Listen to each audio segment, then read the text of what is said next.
The big event of the summer. It's the World Cup. The world's getting together. It's regarded as going to be one of the most expensive World Cup ever. So if you've been looking at flight tickets the last month or so, you've noticed they've skyrocketed. We're here to give you some tips on how to avoid these. Maybe all the Holiday Inns are booked up. The biggest thing is, what cell service are you going to use? Restaurants tend to keep the restaurant prices the same. We're talking like 40 plus Celsius, 100 plus Fahrenheit, plus humidity. Hey, fellow travelers, Mark here with Wolters World on the Honest Travel Podcast. Today we're talking the World Cup. I'm here with my buddy Shebs The Wanderer. Say hi, Shebs. Hello everyone, great to be back on the show. This is my favorite part of the month when we record this travel podcast. It's been great getting some views and comments from everyone from our last episode, which is obviously a big episode, Mark, because it was to do with what's going on around the world, and it resonated with so many people because we had so many comments, and I'm sure you read them all. There's so much to go through, and we'll go through some of them at the end of the show. But how are you in general? How's life? Doing good. Since last time, I went down to Savannah, Georgia. We did about 10 days in the Caribbean, saw a bunch of places there, filmed some really good stuff. So watch out for that coming here in a little while. But it was a good month. It was a good month, ready for another month of travel, getting ready for the summer. And I think that's what we need to talk about. We need to just get right into this. The big event of the summer. It's not somebody's, party. It's not a wedding. No, it's the World Cup. The world's getting together. For my American friends, take the Super Bowl, times it by 10, multiply it by 7, and then add like 17,000 more crazy fans. That is the World Cup. Everywhere in the world is going to be watching all the matches, celebrating, having fun, crying when their team goes out, cheering when Messi scores. It is a fantastic thing.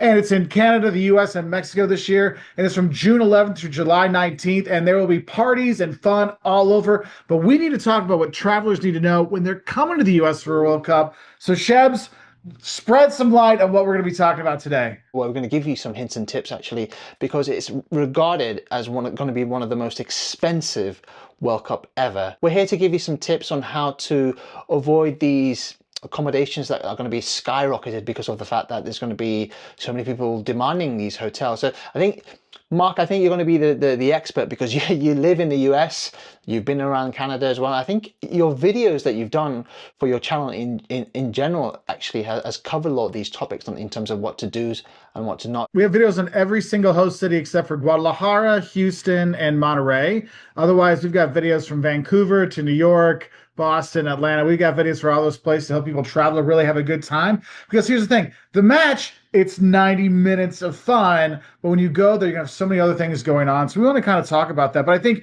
with the conflict in the Middle East, you have very much the price of oil has gone through the roof. And that right there means gas prices, jet fuel prices have soared. And that means when you're looking at airlines, they buy in their gas farther out and they know that, hey man, this new price, higher price is going to hit us hard. So if you've been looking at flight tickets the last month or so, you've noticed they've skyrocketed. Shebs, you have some numbers on this. The airfares for June 2026 going forward is trending at 350% higher than usual market. This is why they're saying it's going to be one of the most expensive World Cups ever. Because if you think about it, everyone's going to be coming to this part of the world. So all over from Europe, Asia, Africa, South America. So everyone's heading over to the North American territories and obviously Mexico as well. So it's going to be very expensive for a lot of these fans. Now, there could be fans that might not be able to afford it, Mark. That's the real sad thing, because parts of the world where currency, and this is the thing as well, the currency exchange rate as well is not going to be great. Yeah, and this is a once in a lifetime event for people to get to go.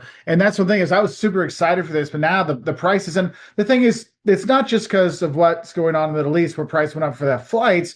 You have to realize is whenever there's a big events like an Olympics, like a World Cup, there's a lot of people that want to take advantage of it. So hotel prices were through the roof, Airbnb prices through the roof, like all these things. People are like, hey, this is our chance to make money. I'll leave LA for a month and I can pay my mortgage for a year. You have people that have done that. So the prices were sky high. And I will say a few months ago, some of these cities were really like trying to drop the prices because people were not booking there. I was talking to fans from Oklahoma.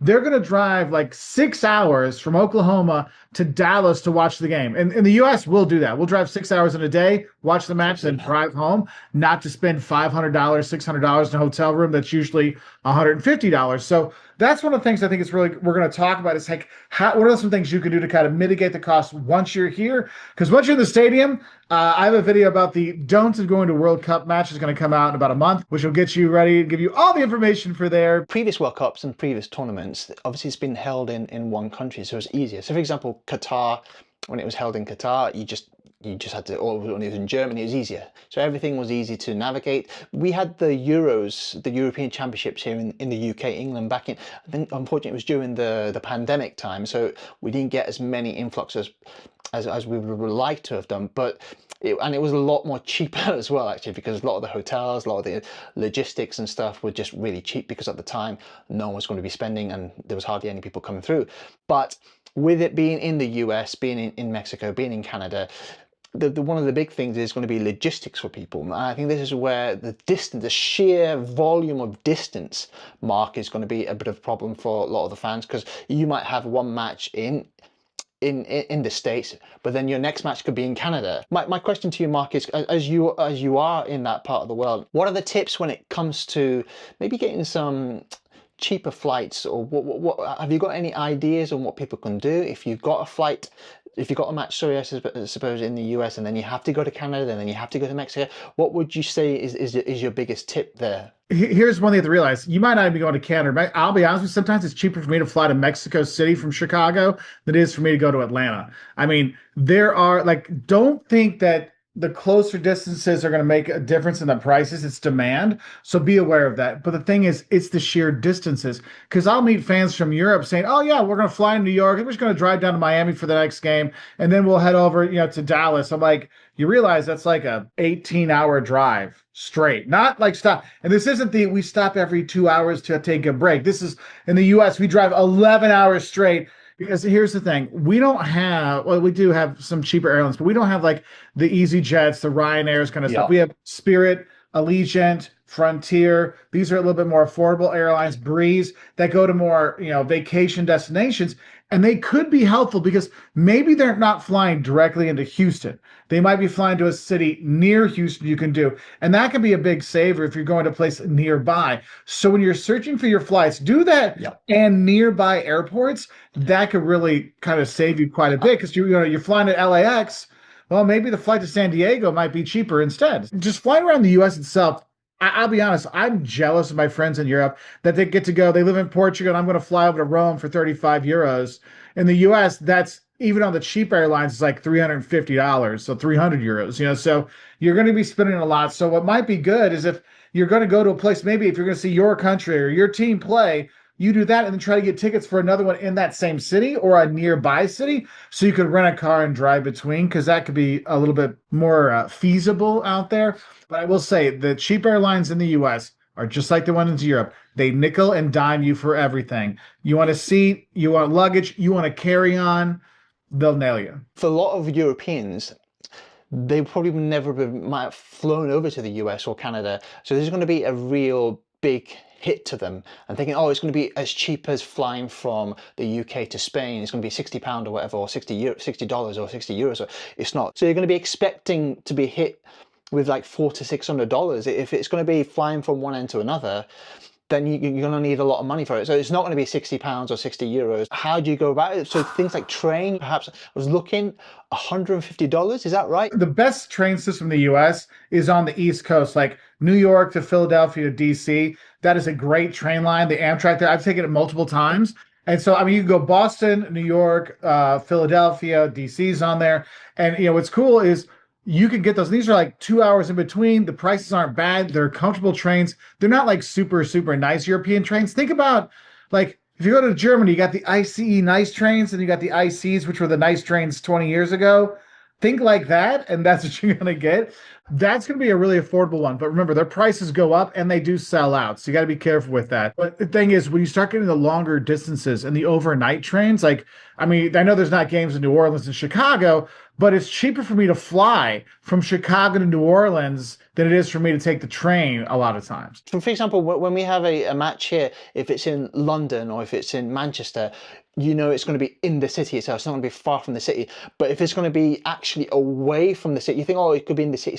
It's not. You're looking at spending a bit more money getting a coach or maybe driving out there. So this is going to be an extra cost that you need to think about. So Atlanta, you're going to be in town. That's downtown. You'll be fine there. Mexico City's easy enough to get to. Boston's fine. Dallas, one thing to realize, Dallas, don't even bother with public transportation. It is a city of driving, and the Metroplex, what they call Dallas, is a living hell to drive through. So just know, not going to be fun on that one.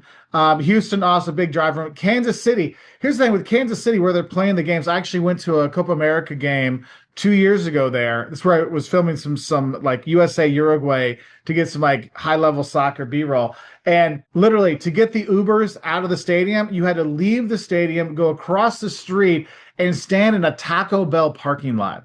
I mean, it Oh. was so poor. Like it was. I understand why the team that plays there is going to leave because they're like. I mean, it's such a relic of the 60s or 70s. So there's that. New York, New Jersey, the New York games, they're nowhere near Manhattan. You're going to have to go out for that. Philadelphia is not too bad. San Francisco, it's not in San Francisco. It's outside, so a little bit farther. Seattle's not too bad. But yeah, I mean, you're going to have to look and see where you are. And the thing is, a lot of times we have these things in the US where some stadiums are built like on the waterfront to look really nice. Like if you're looking at baseball stadiums, a lot of those are like in the downtown area. And sometimes the football stadium's right downtown. So it's part of the skyline. And other ones like, oh, wait, we got all this land out here. We could, build a new stadium with all the fancy boxes and everything.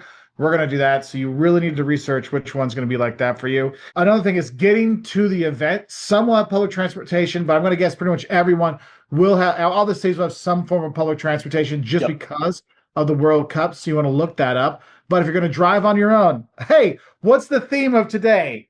High prices. The infrastructure, they are big cities, so Los Angeles, Toronto, they are expanding. And they are expanding their bus rail services and the rail lines because they know there's going to be demand for it. And also it says here stadium parking expected to cost upwards of $100 to $200 per match. So if you are driving, expect to fork out a lot of money as well. So this is where I suppose public transportation is going to be easier to use. Would you not say, Mark? Well, here's the thing though. Driving in, so going to any sporting match in the US is a very different experience because we do have this thing called tailgating where you party Okay. before the game. And I know some place you meet with your friends, maybe go to a restaurant, maybe have a few drinks outside. But no, in the US, like people put out barbecues and they'll grill out and drink and celebrate and all kinds of stuff for like hours before the matches. And that's one of the great things to like meet people because we do that for football, we'll do that for soccer, we'll do that for baseball and stuff. And so you'll have these kind of events that are there. And I'm really hoping we have some of these in the US because we do like that's kind of the plan. But here's the thing, even if you can't go to matches, if you're here in the US at the same time, in those host cities, they have the fan zones, which are always great. The US is not known for its super love of soccer, except for women's. We love our women's team because they win really well. And all like tons of little kids play until about eighth grade, and then it kind of disappears. But for the World Cup, we get very excited. So people come out. So people want to watch it. It'll be on TV in the bars and stuff like that, which is nice. So you can enjoy it. Even if you can't get to all the games, you can still go and enjoy the experience as well. So that is something to kind of think about. So I want to give solutions for the flights. My biggest tip is what I use is Skyscanner. You can get really good deals on there. If you go on there now, you might be able to get some cheap tickets because it will measure various different flights from various different airlines and it will try and give you the best ones. And it does have options where it will say best routes or cheapest or the fastest. So that's one. Have you got any, Mark, that you could suggest? Because another one that I would say is cheap flights. That's another one to look out for. What I do is I mean, Skyscanner and Kayak are the two ones I use the most to look for the best prices. And then what I'll do is if I can find the deal, like the flight on Skyscanner or Kayak, and then I'll actually go to the actual airline, and then I usually can find that same price. And I'll book Okay. it myself with the airline directly because if you book with a third party, sometimes you don't get your miles or your status. But also you book through a third party, if the flight is full, sometimes you're the first one that's getting off. You've booked directly with the airline. And here's the thing, even if you're only coming to the US for this one time and you're going to fly Southwest, you're going to fly Delta, and it's the only time you're ever going to fly it, I recommend you sign up for their like loyalty programs. And so when you book your ticket, put your loyalty programs in because people in the loyalty programs are the last ones that are getting kicked off the plane. They're going to kick out the people with no loyalty program and third party stuff. They're the ones when they've oversold the flights, which they do often. A lot of people watching our shows as well that don't necessarily listen to our show, I should say, might not want to do it themselves. Is there a solution for maybe going to a travel agent? Is that an option, do you think? Well, here's the thing: not every travel agent will take commissions on certain things, and some things they can't. But I would say if you're worried about this, if you're like if it's too much, because remember, if you're coming to the U.S. from a certain country, you got to get your ESTA, your ESTA visa. If Yep. you're going to go to Canada, it's same deal. We have these things you might want to do, and it could be a bit overwhelming, especially when you think about all you're paying for the tickets, the flights, the hotels. Sometimes it's better to go for a package deal and go through a travel agent because they might have better connections than you do. Because I know I try to get tickets to games. Like I used the Visa pre-sale. I signed up all these things. And the only thing I could get was like $3,000 per person for a Houston experience. And I'm like, I can't afford four family members at 3 grand. I'm sorry. And so sometimes you want to kind of look at those because travel agents can be very helpful, especially when you're dealing with an event like this. Because like whether it's the Olympics and in 28 in LA or whatever, destinations will work with travel agencies and travel tourism boards to help people say, hey, look, we have these things to help out. We have these, facilities and we have these people. And so there's where the travel agent can come in and help. So this is one of those times if it gets a little overwhelming, it might be a good idea to talk to a travel agent. They will be able to tell you as well. You just touched up on it as well there that you might need to get different types of visas. So the US, Canada, definitely. Mexico, you may also need one as well. You need to look online and look at. So we have the State Department, you have the Foreign Office, your country State Department. You have to look and see, do I need a visa for that country? And the thing is, for example, going to the UK, I don't need a visa, but I need ETA, which is a Yep. pre-clearance. Same kind of thing. And you do not want to wait till like the day before you fly. You got to do these at least 72 hours or longer ahead to make sure you have permission to go. So do be aware of that because Absolutely. they will send you back. Just like ETA will send you back from the UK if you don't have your stuff filled out. So do be aware of that. Don't let it, and don't And, think they're hard to do. Don't think they're hard. and You on, literally have filling stuff online, give me your passport, your flight information, some info, and of course, send them some money. definitely our suggestion is definitely try and go and get those visas now because there could be you might have issues because I've had issues problems getting visas for other countries in the past, so you don't want to leave it to the last minute and you think, oh, I've booked all these flights, booked all these accommodation, and I haven't got my visa, so what do I do now? You may have to cancel. And the thing is, sometimes you have to book your tickets and book your accommodation beforehand. One of the big things, That's make true, so sure true. with your accommodations, you have a refund policy. Like if you cancel, you get all your money back, or like know the dates. Like hey, because some hotels like up to 24 hours before. However, when it's big events, sometimes it's a longer. Hey, now you got to let us know a month in advance or 6 weeks in advance or something. So make sure you check and see. But I think we should probably talk about accommodation or at least Yep. alternate housing because maybe all the Holiday Inns are booked up. Let's talk about that. Chefs, I'll let you get started on some of these. When I wanted to go to the Toronto International Film Festival, and that was back in 2019, I remember the hotels were so expensive because all the A-list Hollywood stars were coming and Oh, everyone you're wanted to see fancy them. like that. Oh, look Oh at yeah. you. However, the hotel accommodation was through the roof. So I used something called homestay. Now, what it meant was I stayed slightly away from the city, but it was a lot more cost effective. So instead of paying, I remember this was like a bargain and a half. So I paid 360 Canadian dollars. If I was to book the hotels for the whole week for that time period when the festival was going on, it was around about 2,000 to 2,500 to $3,000 Canadian dollars for the whole week. So I saved myself effectively. We're looking at 1,000, more than nearly $2,000. But not everyone's going to be thinking about homestays.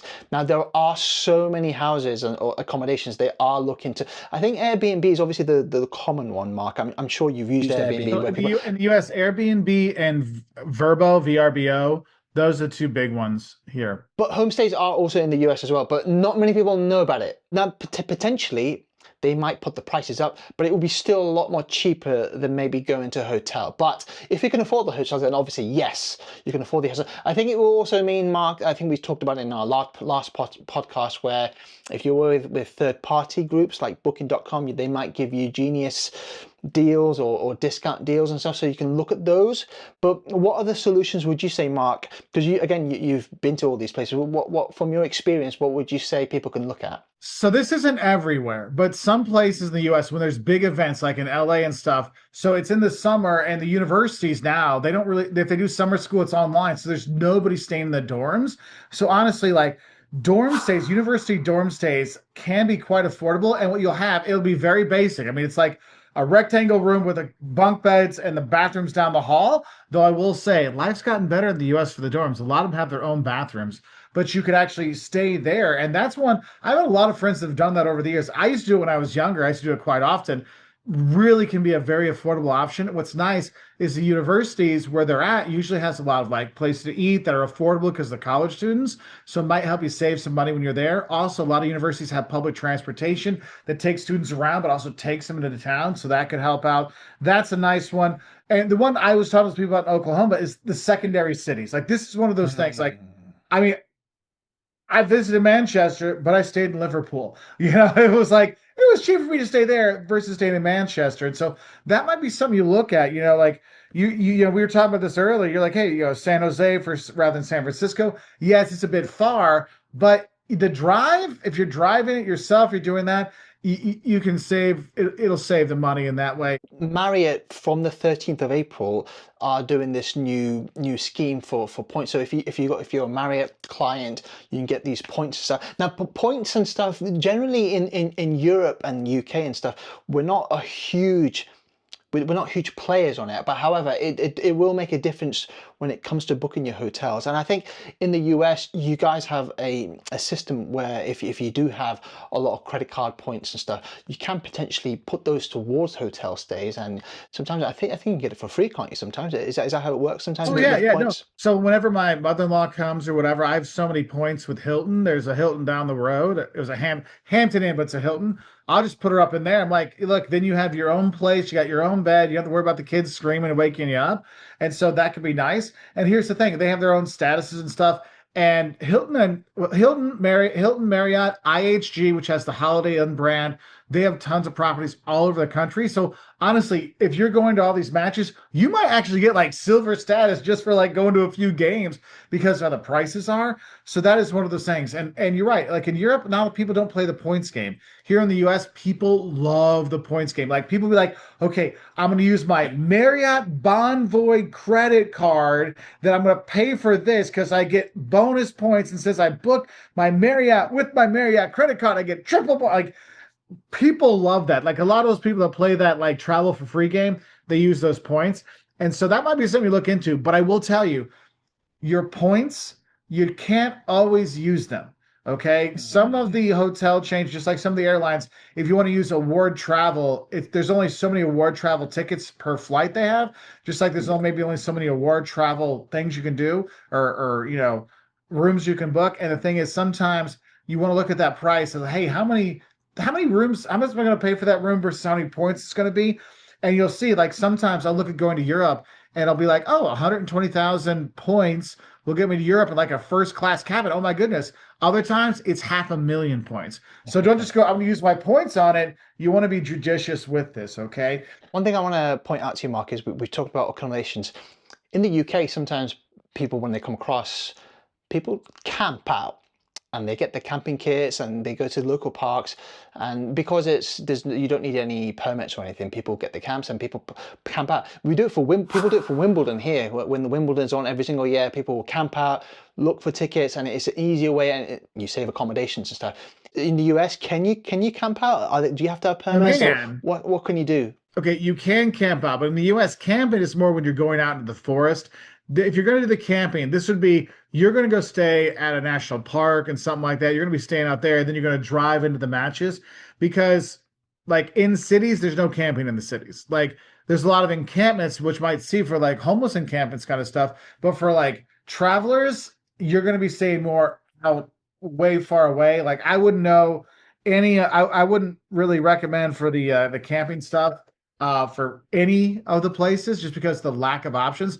But if you're doing a road trip though, let's say you're going to, hey, we got a game in LA And then we've got a game in, Houston. When you're going across, there's a lot of great RV spots. And, there's RV parks. And remember, RV parks sometimes have cabins as well and camping grounds. So you could actually do that while you're going. So maybe you don't get to use the camping when you're like by New York or by Houston, but on the way, you can use it and save yourself some money instead of paying that $200 a night for a hotel. Maybe you can get the $50, camping fee that's there. So that is something to kind of think about. I would say book everything on a flexible ticket, because then that way you might be saving yourself a lot of money in the long run. I think that would be a good way to do things. The thing to also to stay in touch with everyone is how you're going to communicate with people. And I think the biggest thing is what cell service are you going to use? Now, one of the biggest things for myself when I travel is you've got the eSIMs now, so you don't necessarily have to now change SIMs. So this is a great way of potentially saving yourself money. Now, is that something that you do, Mark? Do you get yourself an eSIM when you go, or does your network cover it? I don't, but I know people that do that swear by them. But I mean, because my phone line is my business line and all my stuff. So Ah, if something happens to my parents, I'm like, I don't, because I remember back in the day, I had different phone numbers for every country I went to, and my mom okay. literally had 20 different phone numbers for me, so she needed to know what country I was in to know who to call. And so that's why sometimes the eSIMs can be good. But look at your provider, because some providers like T-Mobile, like some of their programs, if I'm from the US, a T-Mobile subscriber, I go to Europe, I don't have to pay anything. Other Yep. ones, it's like $10, $15 a day, sometimes 20. Make sure Yep. you check and see that every country you're going to go to is included. Because some are just the US, some are just Mexico. So do be aware of that, because that can be extremely expensive surprise. The UK, the biggest network to use is O2. O2, they have a very good network. So when I come to the US or Canada, I'm able to use my service provider in those countries. The eSIMs that do, because it has changed over the years now, where you do keep your number, by the way. So if you have WhatsApp or anything like that, you can use companies like Airalo or Holofy, My friends Matt and Nat, they like them. They like them. where you keep your number, you keep everything, and you could use it as a local SIM, or you can get like a regional one where it will be like North America and South America. So it can work out that way. But we aren't, as I said, as we're not sponsored by any of the eSIMs. This is the stuff that we've used. I've used Airalo, and they're really good. So that's something to maybe look at. A safety thing I want to talk about, because I've seen this with especially younger travelers.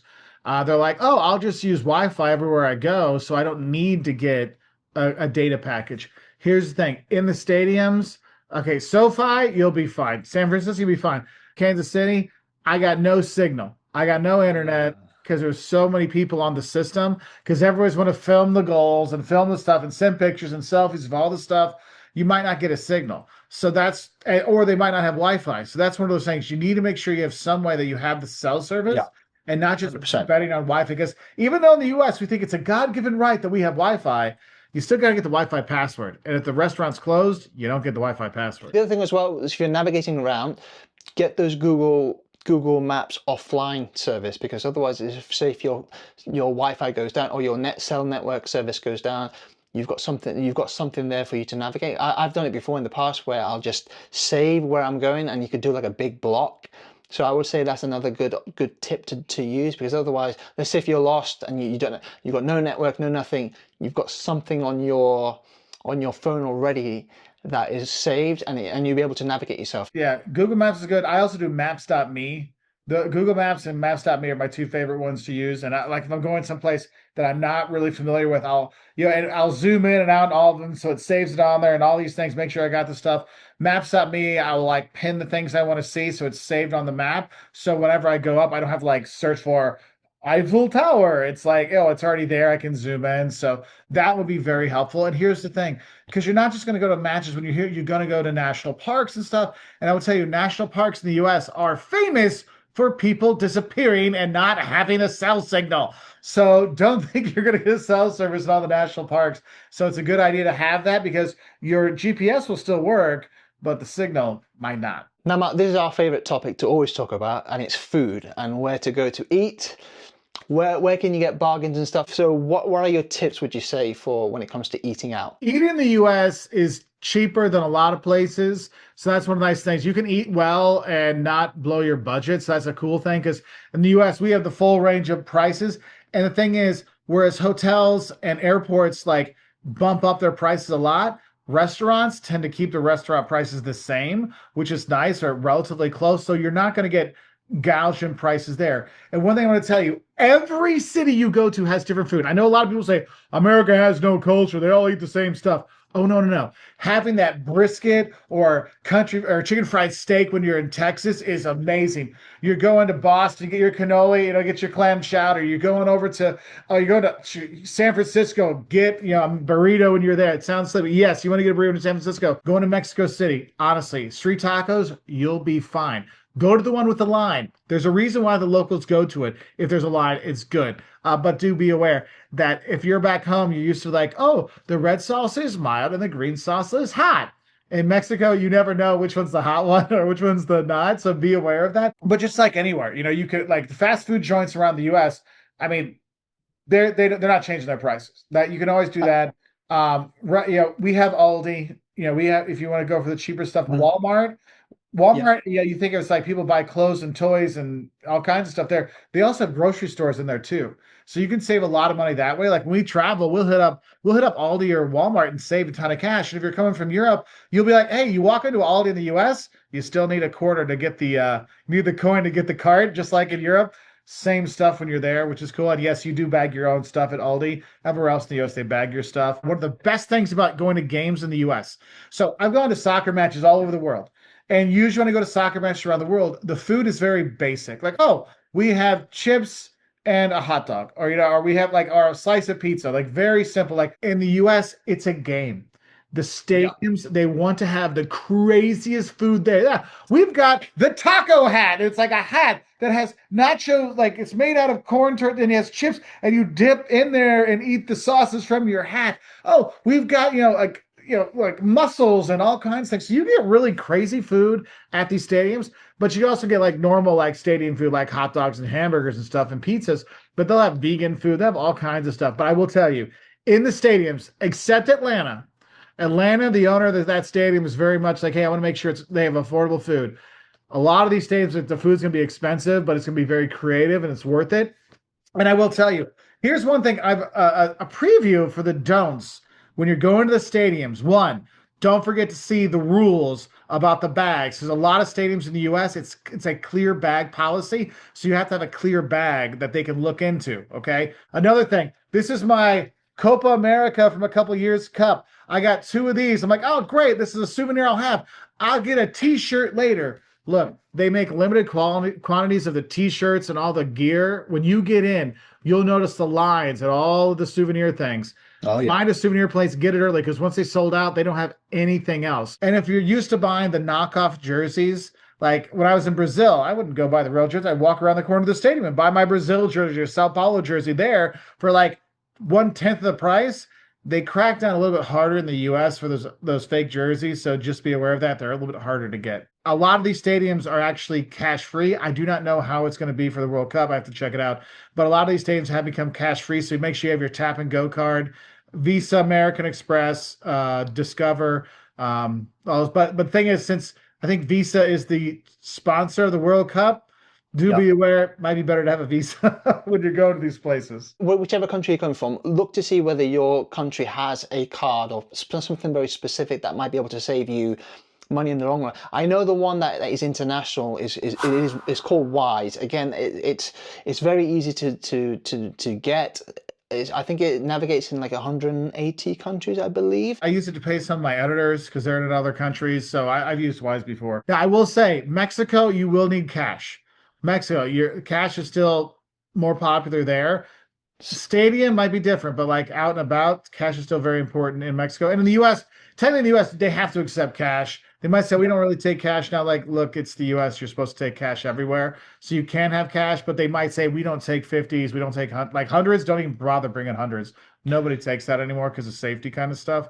So be aware of that. One thing, if you want to feel more comfortable, I mean, the US dollar, Canadian dollar, and Mexican peso are relatively easy to get from a currency exchange place. So if you're flying in from a country or go to your local bank and ask them, could you get me some cash?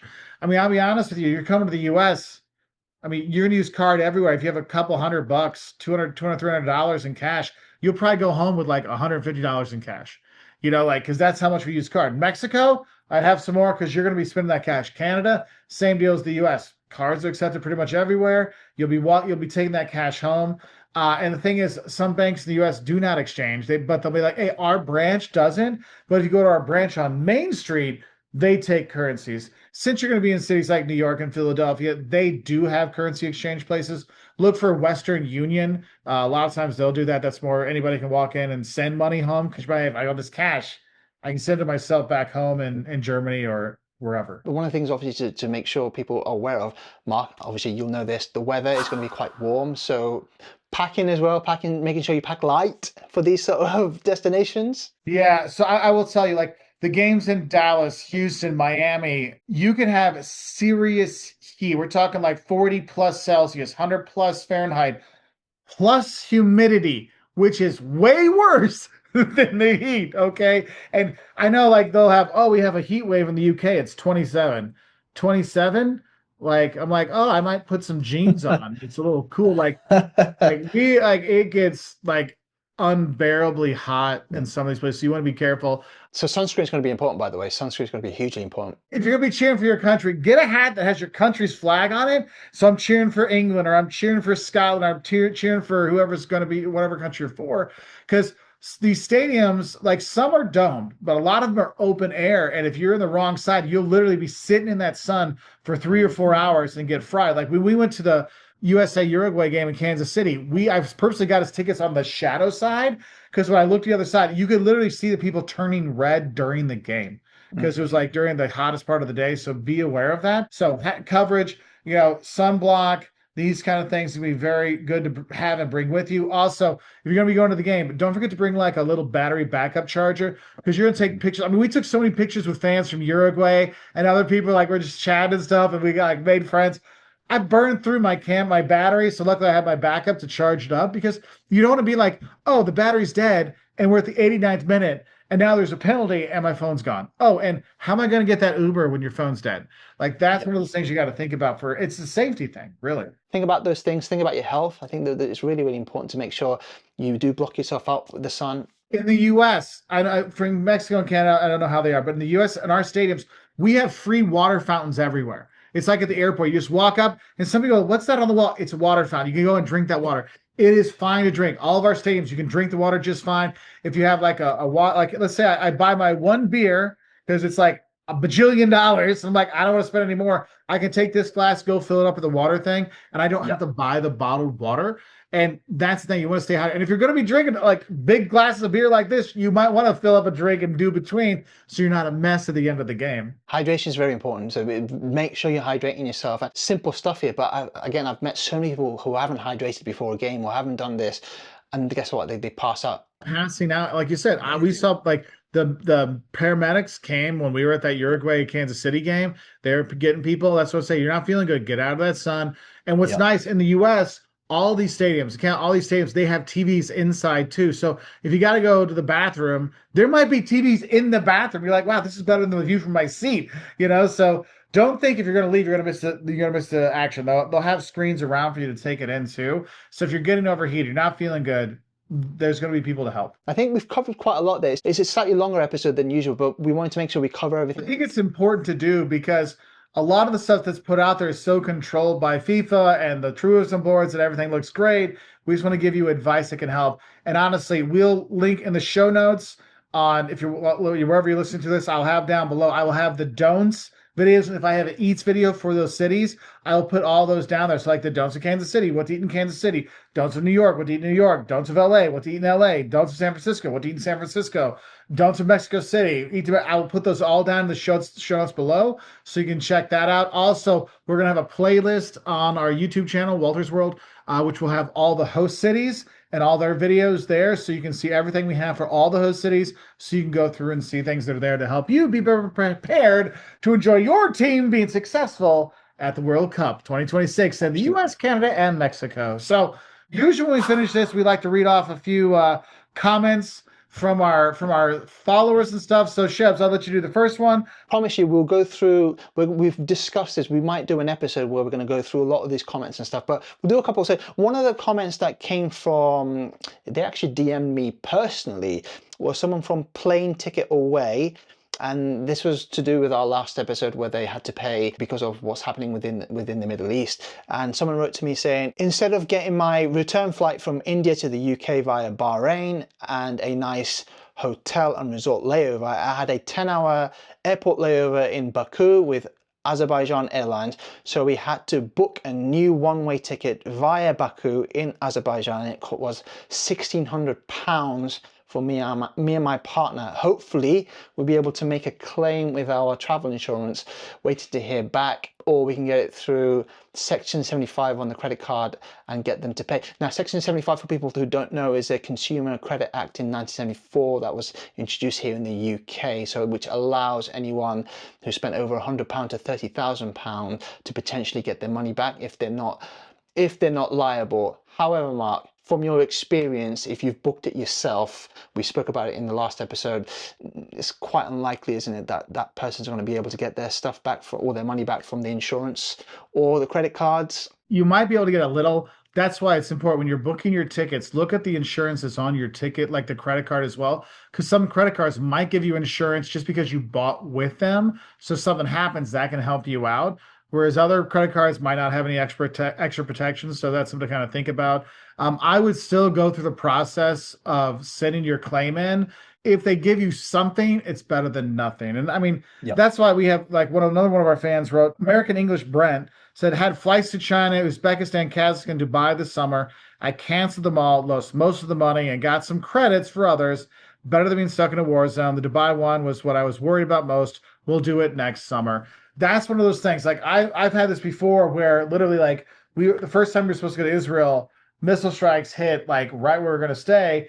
And we're like, hey, we're not going. And some places were like, hey, we completely understand, gave us credit. Others gave us our money back. One, it's like, next time you come to Israel, let me know. I'll give you a discount next time. Like, cause like I can't rebook. So, I mean, you might have different things. So how you book your accommodation, how you book with tickets can have a big impact. So one thing I would look at is when you're looking at your airlines, they'll offer you the refundable ticket and then non-refundable is a lot cheaper. They do that because they get to keep the money. Look and see if they have a program. If I cancel my tickets, it's not refundable, but I still get e-credit. Because some air like Delta, no matter what, you cancel your flight, you still get the e-credit because you get to use it later. Check those things out. But sometimes when you cancel, sometimes there's nothing you can do because sometimes it's just too late, especially with hotels and stuff. So that kind of sucks. So that's one of those things I always worry about. We have another one. Luke the 13th says, my family's going to France in May, and the conflict drove price up so much that we decided to just bite the bullet and pay $1,500 per ticket, whereas if there was no conflict, it would have been about $700 per ticket. Yeah, this is one of the things you have to think about is I can't, when we were buying our tickets for our trip to Europe this summer, I mean, I couldn't believe how cheap they were.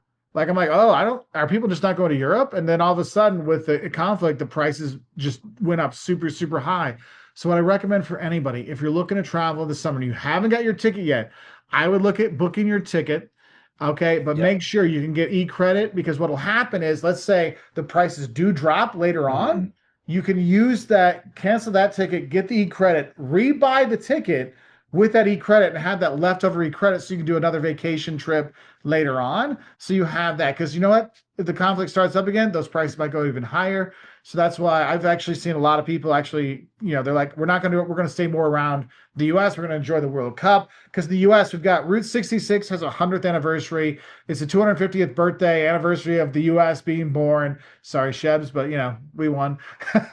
And you got the World Cup here. So a lot of people in the U.S. are staying around here. So there's a lot of different things. So something to kind of think about. But one of our next couple podcasts is just going to be us answering your questions, like a fan stream of just Q&A travel stuff. So please, in the comments below, put as many, like any questions you have, and put it in separate ones because it's easier for us to like kind of put up on the screen if it's separate. So if you have 3 questions, have 3 different comments, just because it's easier for us to show it on here so we can really focus on that, and we can do that. So please, we want to say thank you for jumping off. Shebs, I'll let you kind of wrap things up here and then we'll head out. Again, people, make sure leave your comments. We'd love to hear what you think. If you are going, let us know and we'll cheer you on whoever you're supporting. And thank you from me, Mark, and it was great to see you as always, Mark. And Final words from you before we go. Yeah, so I just want to wish one everybody happy travels. Be safe.